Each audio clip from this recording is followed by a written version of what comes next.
Thank you for joining me today for this webinar where we'll be diving into some of the trends that we can expect to see from a marketing perspective for 2023. I'm very thankful for you all to be joining me on a slightly warmer Thursday than we've had in the previous week. So yeah, hopefully it's been a good week for you all.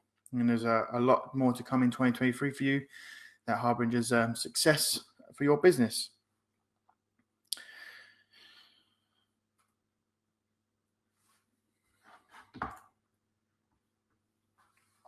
So a little bit more about this webinar. You should all be on mute, but if you aren't, do please check that just so we don't have anyone calling out, although there will be a time for questions later. There is a Q&A mode in the chat box there to the bottom right of your screen, I believe, where you do feel free to post any questions throughout the webinar, and we'll have time at the end where I'll address those. They can go in the public chat or the Q&A mode, either or. After the webinar, there will be a follow-up email where I'll share with you the slides, the recording of the webinar, along with a very short questionnaire just to help us understand what you like, what you didn't like, and then help us move forward in the future with hopefully better content that's engaging and interesting for you guys to listen to. So just quickly about me, I've worked in marketing for over 10 years now. Started as a marketing intern in London. Like I say, 10 years ago now. I don't think about it too much. And then I've worked my way up now to be the marketing manager at Digital Ethos. During that time, I've worked in licensing, which allowed me to work alongside brands such as Disney, HBO, Netflix, collating with them for their product launches that we used to sell. So it has to be tying quite nicely. My real passion lies within problem solving. And marketing is a great way to do that. You get lots of interesting data and engagement from your customers, which allows you to isolate what problems they have and find interesting and creative solutions to them. So that's a little bit about me and my background. I wanted to start this off with a fun quote that I got back in my uni days. I won't say how long ago that was because, again, I don't like to think about it too much. But we all know that, on the back of the current economic backdrop, there's a lot of uncertainty around business and things of that nature. And unfortunately, during that time, marketing can be something that businesses think about reducing. It's in my opinion, a bad idea at any start of a recession, and certainly even at the end. Without marketing, you can't reach your customers, you can't help brand awareness, and the brands that push into marketing during times of economic toughness tend to do better than those without. So it's a little quote here that I say that I enjoyed. Doing business without marketing is like winking at someone in the dark. You know what you're doing, but nobody else does. And that's kind of stayed with me, as I say, throughout my university degree. And it really sums up the point of what we're doing here. We're trying to obviously drive conversions or whatever our KPIs are, but we also want people to know who we are, what we do, and the great things that we have to offer. Off the back of that, let's do some quick data because it wouldn't be marketing without a lovely bar chart. This highlights the change in overall digital marketing spend in for-profit companies in 2022. We can see that there has been an increase in digital, a planned increase in digital in 2022 that will continue into 2023. This goes to show that if we're not putting our money into digital marketing, if we're not specializing in it, if we're not making it a priority in our businesses, then it can put us behind the competition. And nobody wants to be behind their competition. We want to drive on. We want to be ahead of the game. And we want to be leading the way, not following the herd.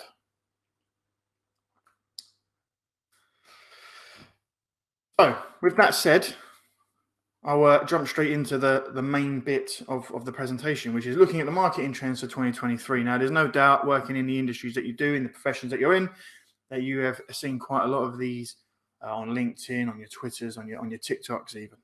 And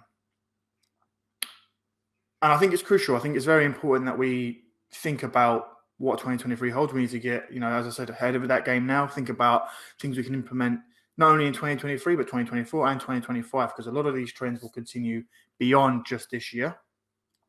And so if we can get a great foothold now, then everyone's in a great position to have success in the coming years, no matter what the economic climate looks like.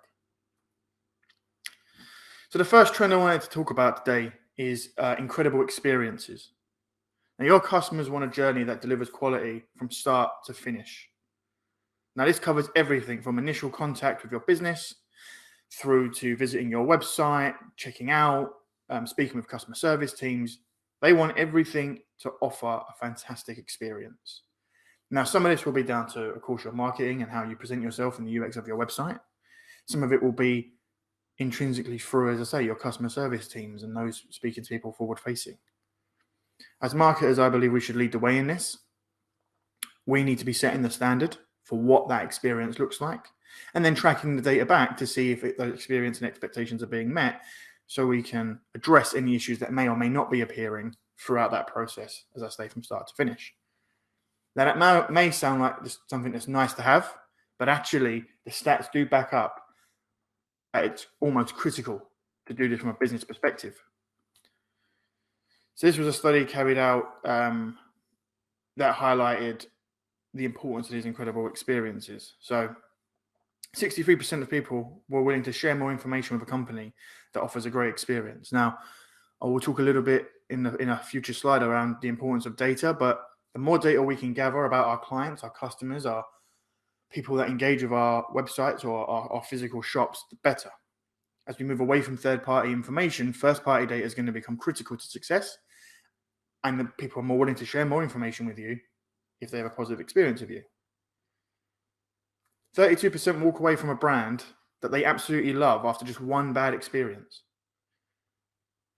One bad experience is incredibly difficult to negate, which is why effort needs to go in at every stage to ensure that it is as minimal as possible, and understanding critically what a bad experience looks like, but also crucially what a good experience looks like, so you can implement them across your entire strategy of your business. And interestingly, 42% would pay more for a friendly, welcoming experience. Now, it can always sometimes be seen within many businesses that it's a race to the bottom, but actually this goes to show that people are willing to spend more if the experience demands it. Think of it like getting a tip in a restaurant. Those people that go above and beyond often do better than those that just do the bare minimum. So while they may be a cost outlay initially, it's well worth it in the long run, because you'll build up more loyal, more willing to spend customer base. The importance of a great experience has been highlighted in recent years due to the boom we've seen in the returns industry for e-commerce. People traditionally were not very happy with returning products. It was quite a low number, certainly for online. But as we've moved through COVID and e-commerce has seen a boom, it's now at 26%, just below 20 pre-COVID. We've seen a dramatic increase in returns. Now, this, of course, affects the bottom line for many e-commerce businesses. One step that was taken by some popular brands, of which I won't name, was to add a return fee. This led to a negative experience and caused some customers to move away, abandoning their baskets altogether to find alternative options. So it's a real balancing act for businesses to find great experience, but something that continues to offer a great, that aligns with their KPIs and bottom line goals. So it's a key trend in 2023 will be offering those fantastic experiences. The next one I want to talk about is personalization. Now, again, this is nothing new. This has been around for many, many years, but the depth of which we can get into personalization is increased.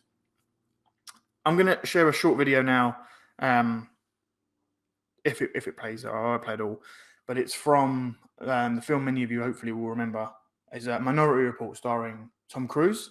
Now, I don't mean to make you all feel old, but this did come out 21 years ago, and I was very upset when I found out myself. But just briefly have a look.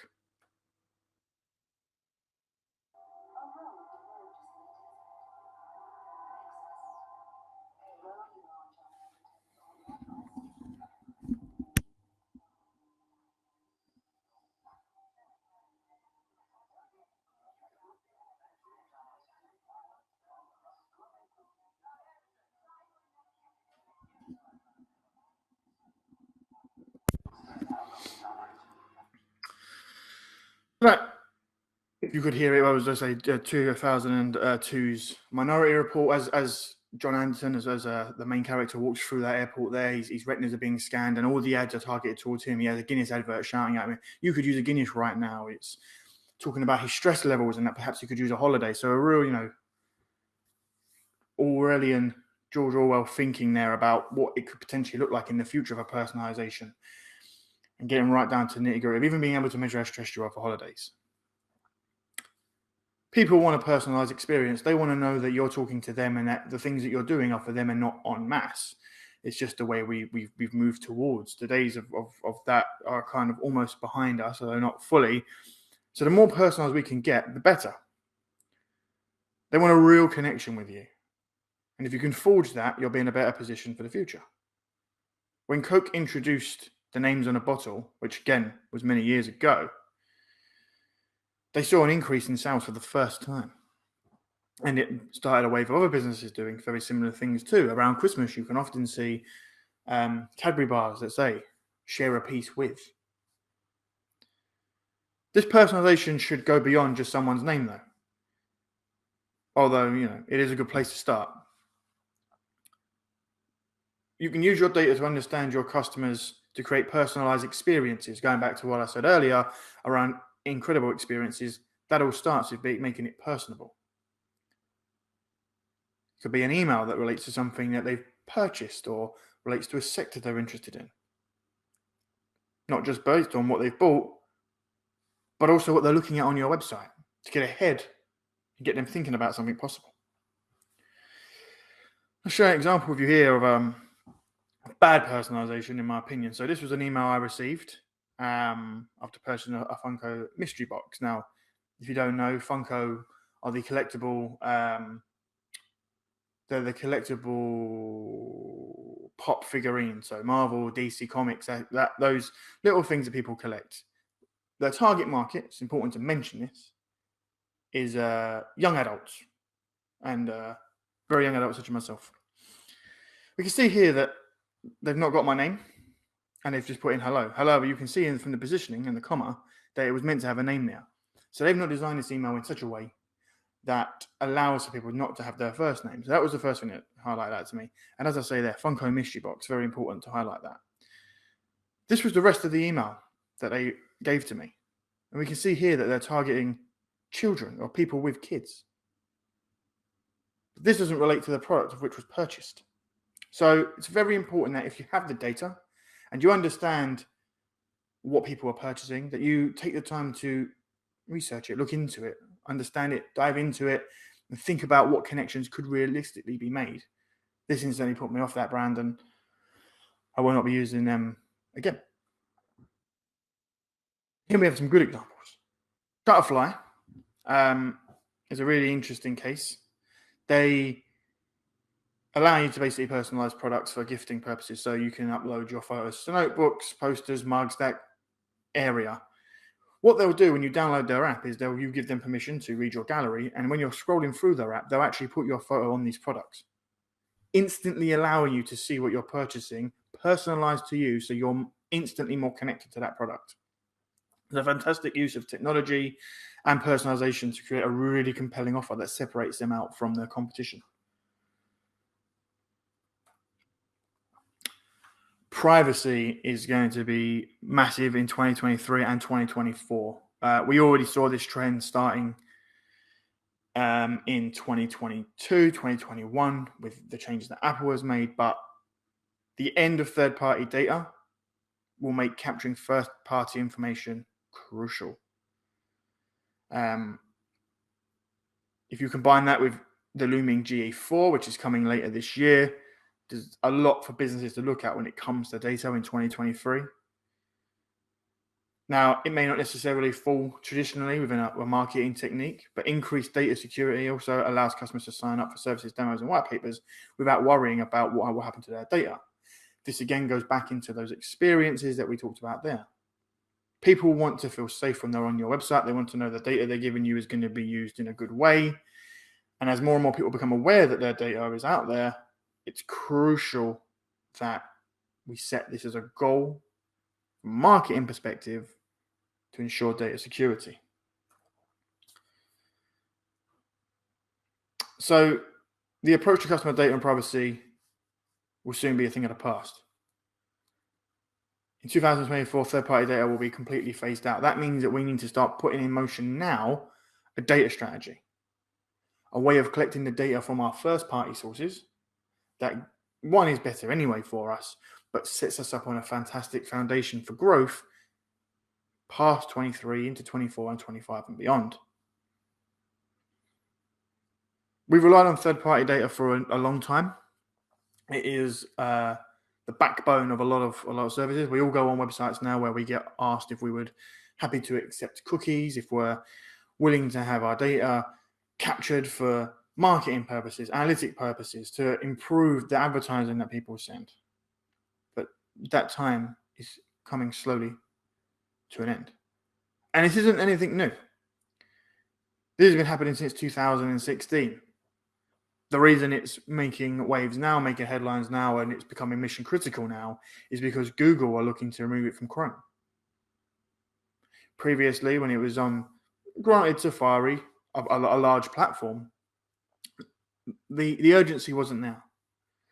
But as we've seen things through GDPR releases, further iOS updates that have reduced tracking through things like Facebook pixels, it's become more and more and more business critical for businesses to start thinking about how they can capture more interesting and, more importantly, first-party data to put them in a fantastic position for the future. And that can be done in a number of ways. If you're thinking about, how can I capture that information? How can I capture that data? Well, it could be a form on your website. It could be through emails, which ask people to fill out simple questionnaires. It could even be in-person events. If you're attending events for your business, you could ask people that come over to talk to you, to give them information, get them to interact with you in some way and talk them through it. Many of us are marketing professionals, so I'm sure we all do know what the difference between first and third party is, but I just wanted to spend a moment going through it for those who weren't too aware. So first party data is the gold standard. It's reliable, it's direct, and it's highly relevant to your business. It's people that have interacted with you directly. It's information your company connects on your customers. It's part of the entire mosaic of information that we have about who works with us. What do they look like? What are their demographics? What's their socioeconomic status? How often do they engage with our business? If you work in hospitality, how often do they visit your restaurant, for example? You're able to see how many times they come in, how many times do they book online versus just turning up. If you're a sports venue, how many games do they turn up to? Is it just the home games, or are they also making their journey away?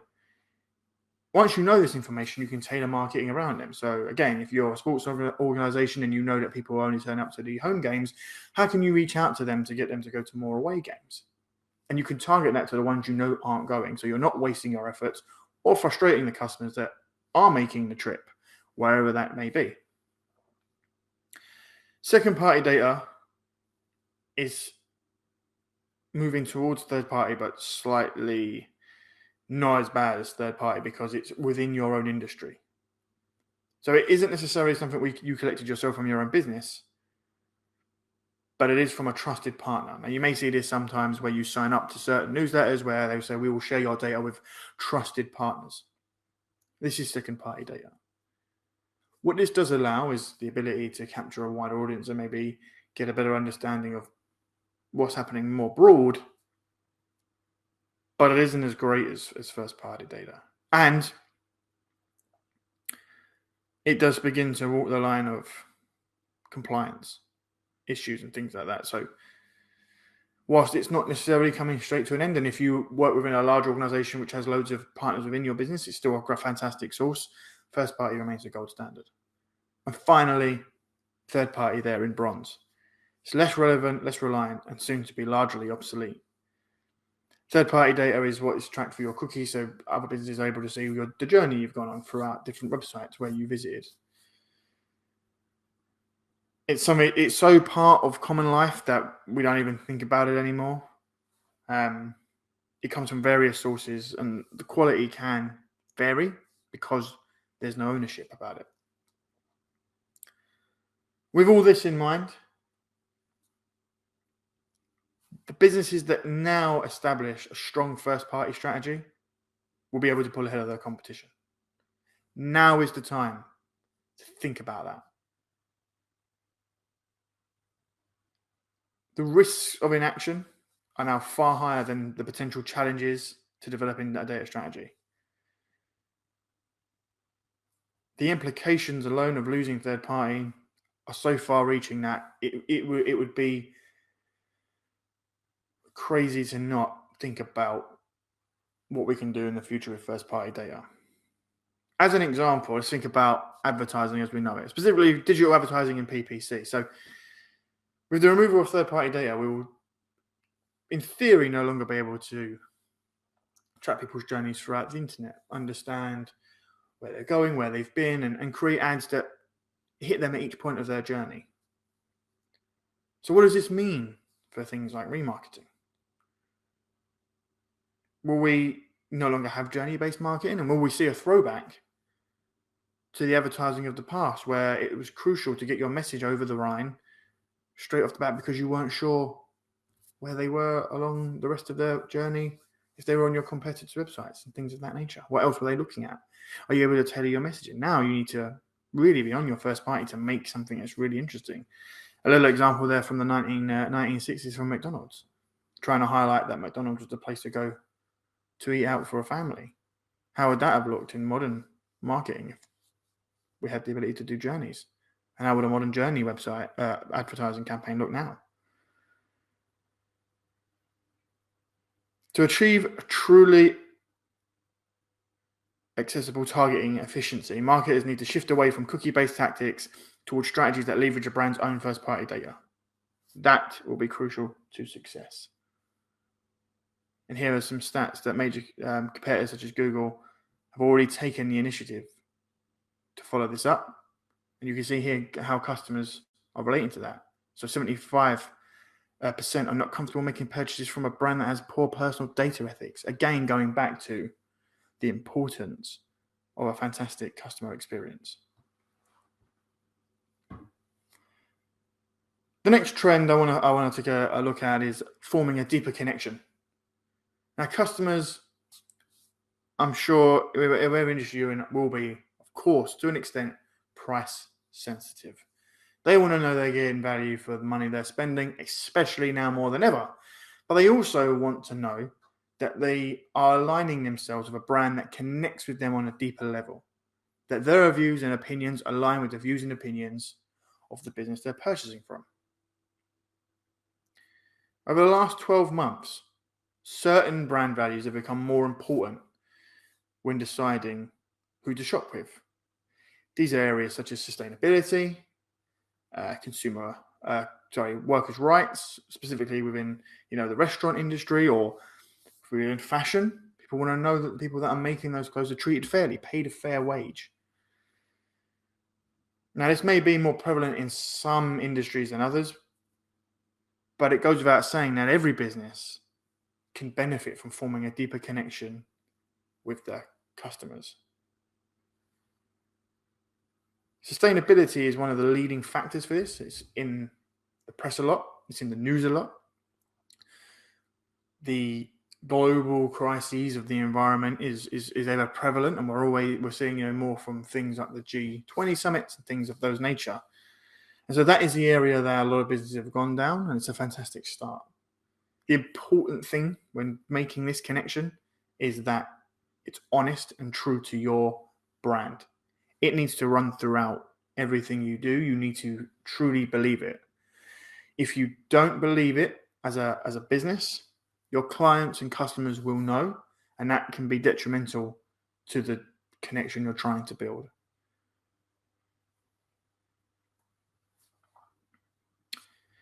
Here's some statistics from a study carried out by Adweek that highlight the importance of creating those values from a qualitative perspective.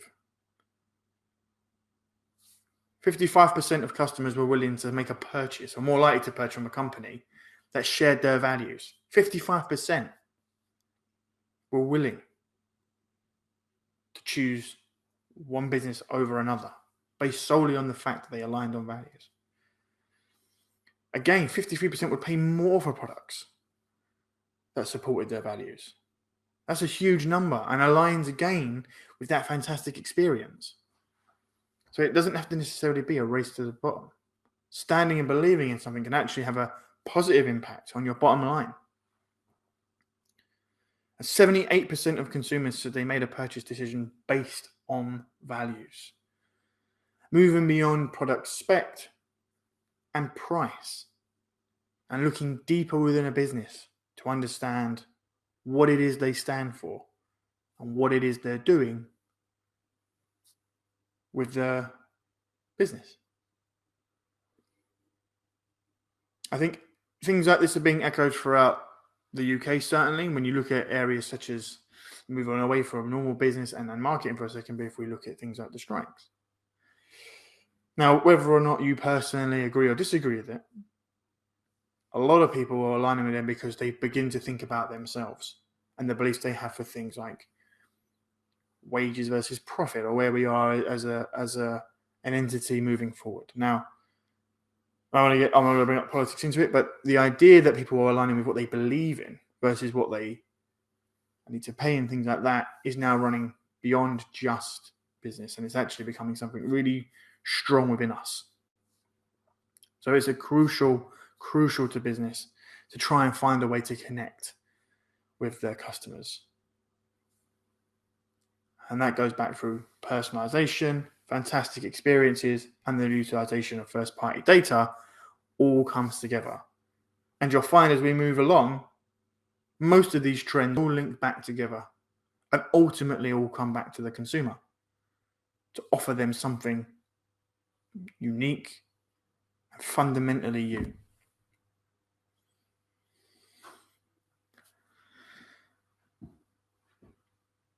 The next piece I would like to look at is augmented reality.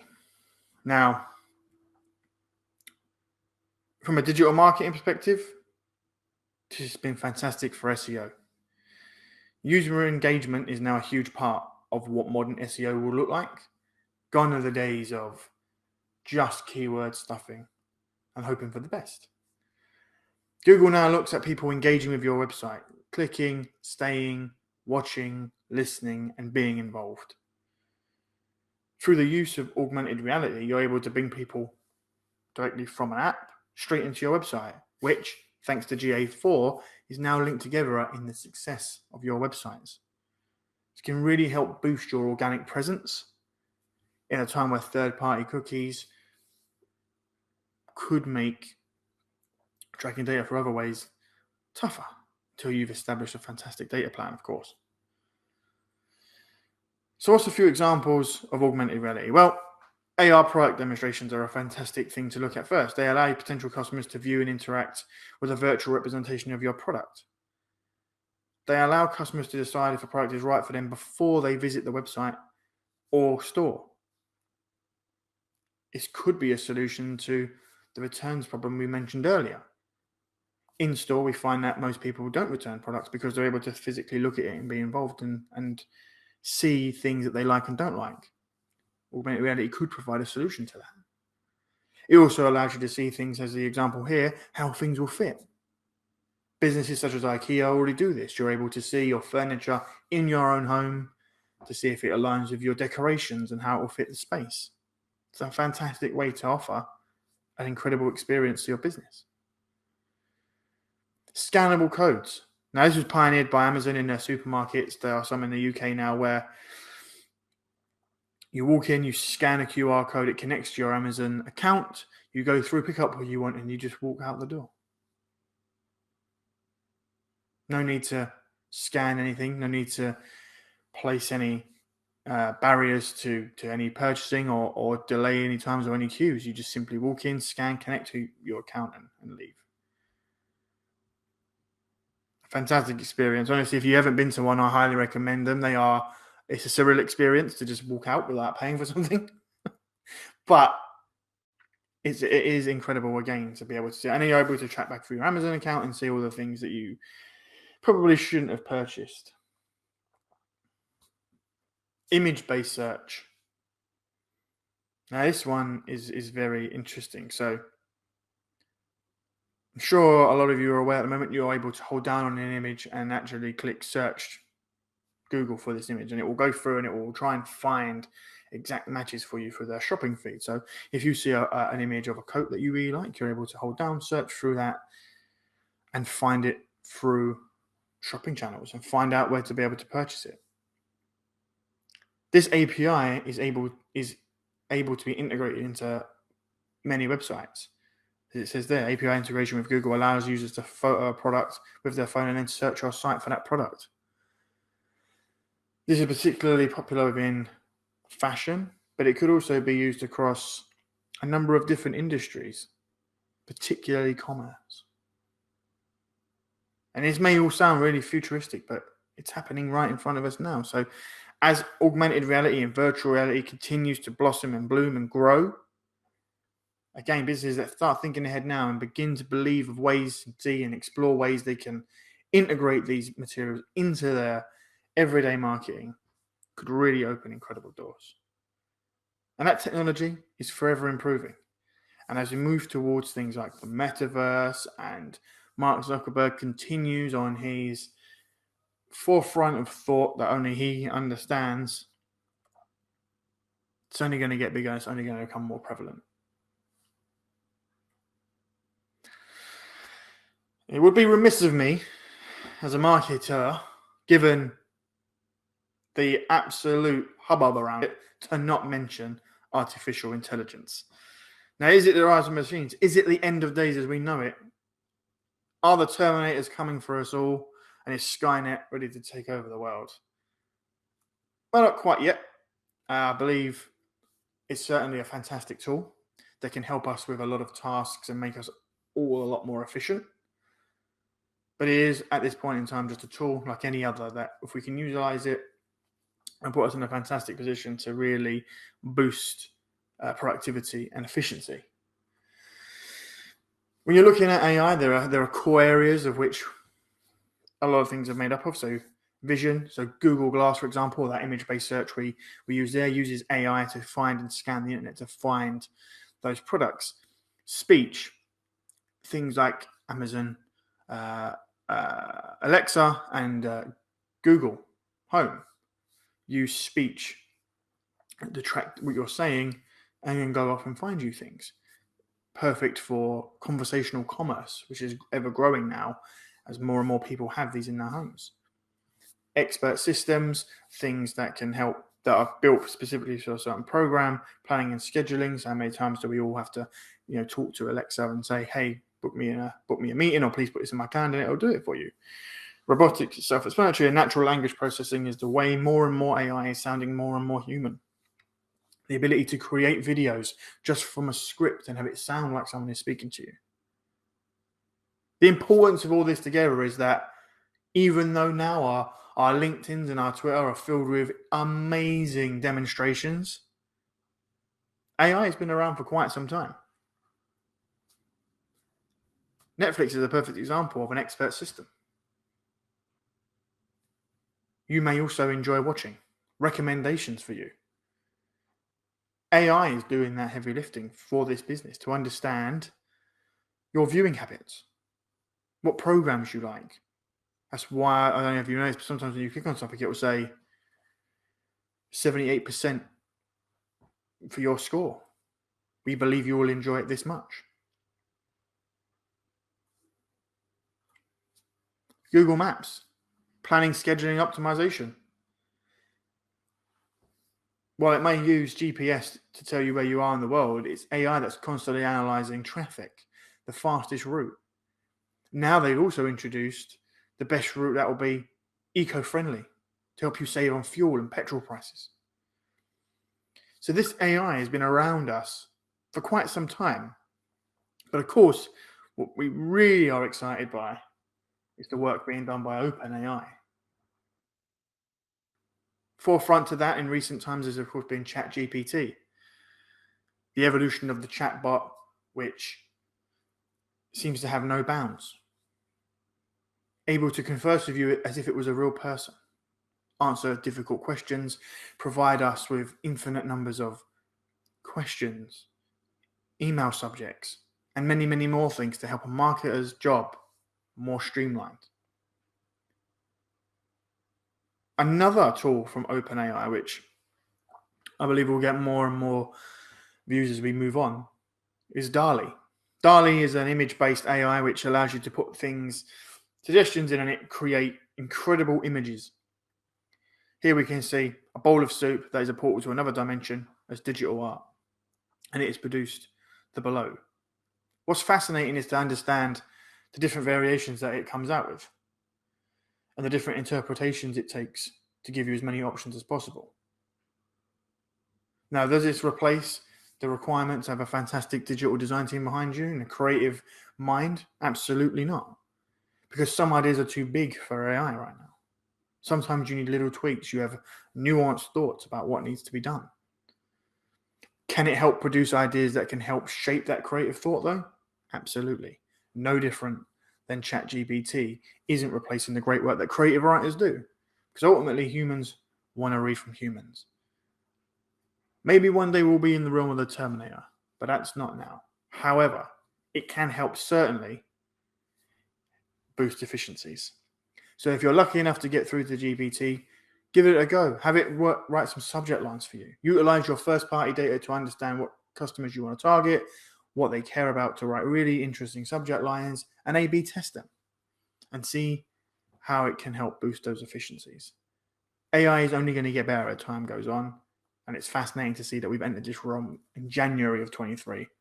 I, for one, am fascinated to see what December 23 holds for such things. Brings me on to conversational marketing. Now, consumers, ironically, off the back of AI, are looking for more human-centered interactions. They want answers to their problems. They want to feel as though their problems are unique. So instead of directing people to lead capture forms and waiting for a response, conversational marketing uses targeted messages to answer those questions straight away. People want to be answered here and now. It's probably a measure of our own doing, thanks to things like instant delivery. Chatbots are a great starting point for that, and tools like ChatGPT are paving the way for more organic conversations. But remember, it doesn't have to all be through your website. Things like social media are a fantastic platform to have these conversations with your customers. It's also a great place to capture some information and data because they're talking, they're conversing, they're telling you their problems. So don't sleep on social media in 2023 either. That's a little cheeky extra one there. Here's an example, in my opinion, of really good, really out-of-the-box conversational marketing. It's from a brand called Madison Reed. They are an American hair brand. They sell products for hair. And what this does is it's a very interesting high-tech experience, which basically uses images within the chat function. So you're moving beyond just asking a question. You're able to upload a photo. It scans your photo, understands the recognition of your face, your hair type, your structure, your color, to make suggestions for what you should purchase based on that photo alone. Now, this is probably a very bespoke system, but something like that could be incredible across all experiences. Let's think of a chatbot, say within shopping, and I say, I really like this particular beer. I like it to taste malty. I like it to not be too carbonated. And it's able to produce back to me a number of options and solutions and ideas.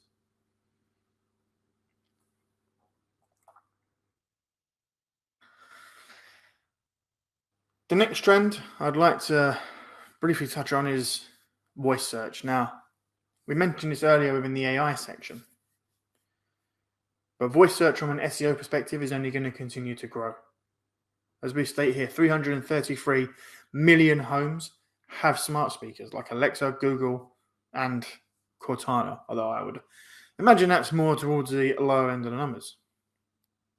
Every smartphone has a virtual assistant. We won't talk about Bixby. It's estimated that over 25% of the population either use Google or Siri for searches. Let's think about that on this pure scale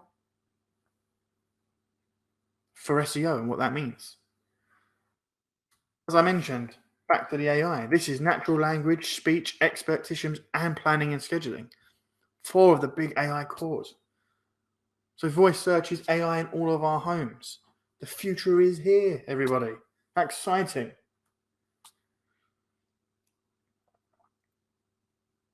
It gives us a new way to think about SEO. So it's no longer about ranking for words, finding the best terms. It's about answering questions. Now, this may sound like we're talking back about things that everybody already knows. Of course, SEO has evolved, but these question-based variations are so important now. So it isn't just about searching for great words and going off and trying to find places for them to rank for them. It's about searching for what your customers are asking, what questions do they want answered, the who's, the what's, the whys, and the hows. Again, going back to that first-party data and the cruciality of having access to that information to really understand that journey. So what are some of the best practices? Write high-quality articles that focus on answering the problems, first and foremost. Spend time online, spend time within your communities asking, what do you like? What don't you like? What's working well? Take time to write questionnaires and really engage with your customers. Utilize platforms such as social media to speak to people and find out what they like and what they don't like. It really get into the nitty-gritty of it. It can be a fascinating world. Some answers you may not like, but that's okay. Some you might like, you might love. By doing this, you'll be able to access an interesting new position within Google. Now, everyone wants to be position 1, page 1. But actually, we want position 0 now. One step beyond, breaking our limits. Position 0 is the snippet you hear when you say, Alexa, what time is kickoff today? That's position 0. And if you can get there, what an incredible achievement it would have been. And finally, use schema, code tagging to ensure Google and Siri are able to fully understand your content's purpose. Give yourself every advantage to let Google and Siri and everybody and every bot on the website know this is what this content is to be used for. This is why it's here. Get yourself to position 0.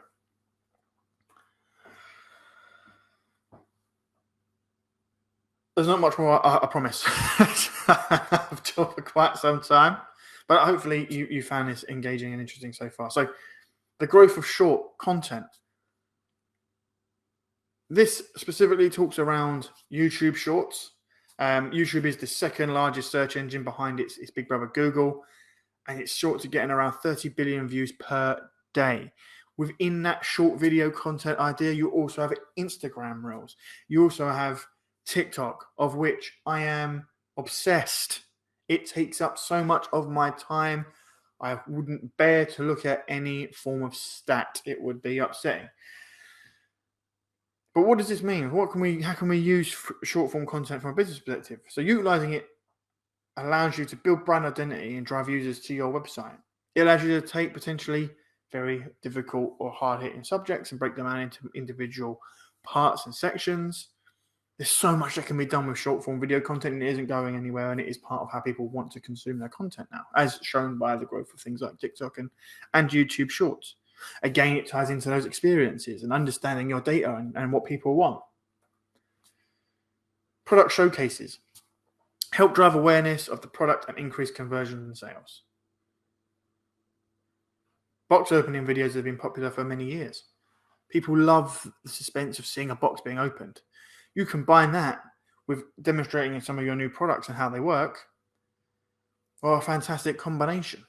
If you're able to directly link them through live commerce and have links from the video straight out, amazing. Maybe I'm thinking too far in the future, but even just normal links. Here's a new product. Here's a call to action. Direct people to your website, helping with your SEO and helping with your engagement from your customers on your videos. Short and snappy answers to common questions to build brand loyalty. If you get loads of questions around a particular subject and you know them, why not pull together a short video? Why not demonstrate expertise around a certain subject in short, snappy, 30-second, 1-minute talks?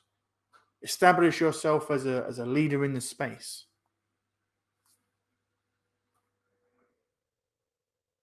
tutorials, how to use certain products, how to do things. Maybe very short, how-tos and things of that nature. Maybe if you're within production, you could show how something is made really quickly. People want to know what the background story to your business is and how things are done. And if you sell a product that needs building or making, IKEA, for example, short videos on how to build their most popular chair. And finally, as I mentioned, maybe a little bit excited and ahead of myself, unboxings. Showing real customers, real reactions to products. Opening it up and being really interested and really engaged and really excited. UGC is ever growing and is becoming a huge converter for many businesses. Unboxing is a great way to get through that. There are a few examples of a few here. I won't play them all. You'll be able to watch them when I share the slides with you. But there's just a few examples of how different brands and different businesses have done different things. So making bread from a restaurant. This is one of their most popular items in the restaurant. So they decided to show you how to make it at home. Could there be a risk that people wouldn't come to the restaurant and they would do it their way? Absolutely. But actually, by seeing the process, you realize how much work and effort goes into it. And actually just makes you want to eat it even more. Even looking at it, it's not even a video, it's just a photo. It's only getting on for 11 and I'm already like, that looks pretty good to me.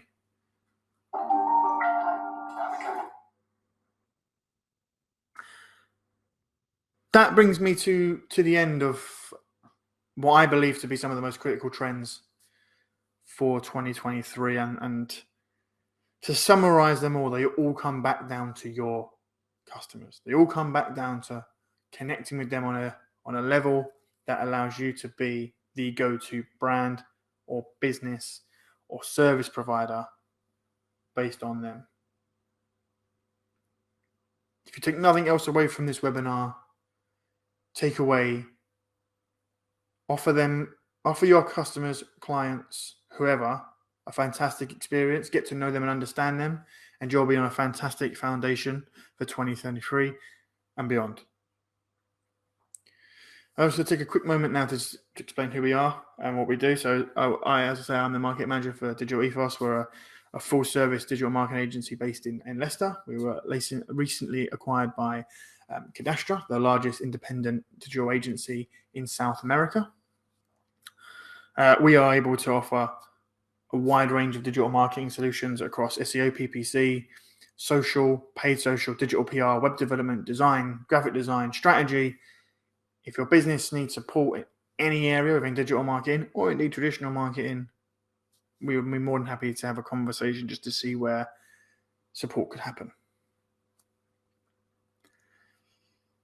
Finally, I'd like to take the moment to invite you all to an interesting and fascinating and exciting event happening in London this coming March.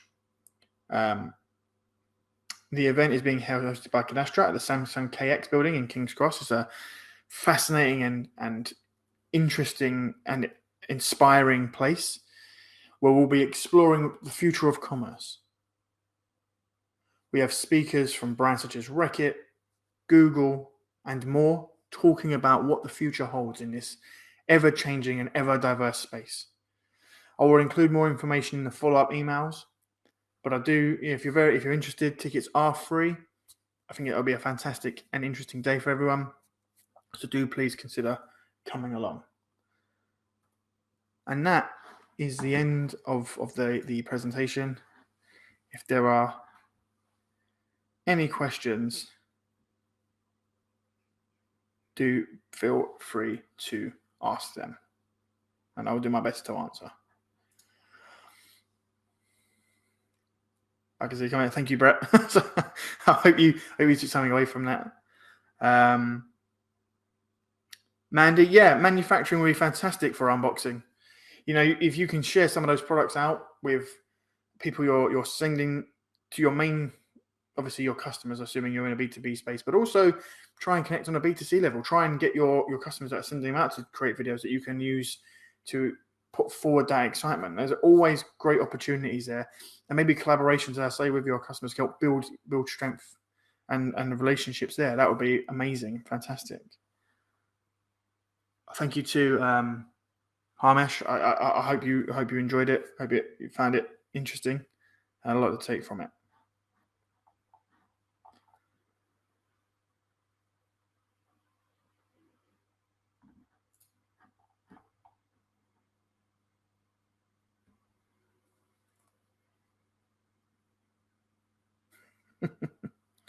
Thank you, Lindsay.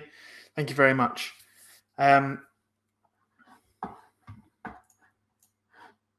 If there are no questions, I enjoy the codfish story, Brett. Thank you very much. Yeah, if there are no questions, thank you for joining us. I will follow up with everything we've gone through today, slides and everything. And yeah, please do fill out the questionnaire. It really is useful for us.